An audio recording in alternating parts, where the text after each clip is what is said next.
अरमान काफी ज्यादा मेहनत कर रहे हैं, जोरों शोरों से सिर्फ जुट गए हैं, यानी केस को जीतना ही है। उसी वक्त वहाँ पे आ जाते हैं मित्तल साहब। जी हाँ, मित्तल साहब आए हैं, कुछ ना कुछ वजह होगी यार। वो आते हैं और बैठ के बातचीत शुरू ही होती है। वेल, बात ही बातों में कह देते हैं कि ये लीजिए ब्लैंक चेक। अरमान कहते हैं ये क्या हुआ, दोबारा से ब्लैंक चेक? एक बार आप दे चुके हो मुझे। तो वो कहते हैं कि इसमें आप अपनी मुंह मांगी रकम लिख लीजिए, चाहिए तो 85 करोड़ लिख लीजिए। अब होता ये है, अरमान एकदम शॉक्ड, सरप्राइज दोनों हो जाते हैं। अरमान कहते हैं कि अभी तक तो मैं केस जीता भी नहीं हूँ, आप मुझे इतना बड़ा अमाउंट क्यों दे रहे हैं? क्योंकि जितना आपको देना था आपने मुझे दे दिया एडवांस में।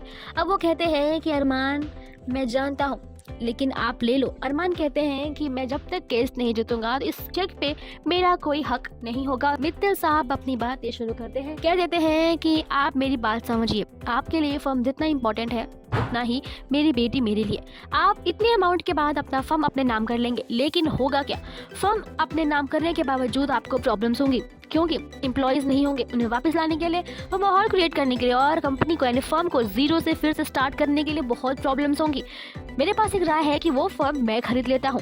मैं खरीद लूंगा, जब मैं सारी चीजें बराबर कर दूंगा, यानी सारे एम्प्लॉयज आ जाएंगे, सब कुछ हो जाएगा, तब मैं वो फर्म आपको वापस कर दूंगा। अरमान कहते हैं लेकिन मित्तल साहब आप मुझ पे इतने मेहरबान क्यों, मतलब इतना आप क्यों कर रहे हैं? मित्तल साहब का जवाब सुनते ही सब हिल जाओगे। कहते हैं कि मेरी बेटी मेरी जान है और उसको जो भी बचाएगा वो उस मेरे लिए बहुत खास होगा और उस इंसान के लिए मैं कुछ भी कर सकता हूँ। तो आप मेरी बेटी को बचा रहे हो तो मैं आपके लिए कुछ भी कर सकता हूँ। फिलहाल अरमान एक ही बात कह रहे हैं कि मेरा कोई हक नहीं है, यानी इतना अमाउंट लूंगा लेकिन विड्रॉ नहीं करूंगा तब तक जब तक मैं केस जीत नहीं जाता। पहले इतनी ही बातें होती है, उसी वक्त वहाँ भीरा भी आ जाती है। कि क्या हुआ है और क्या ऐसा बातचीत होगी, क्या भीरा को कुछ गड़बड़ लग रही है, वो बात तो समझ जाएगी।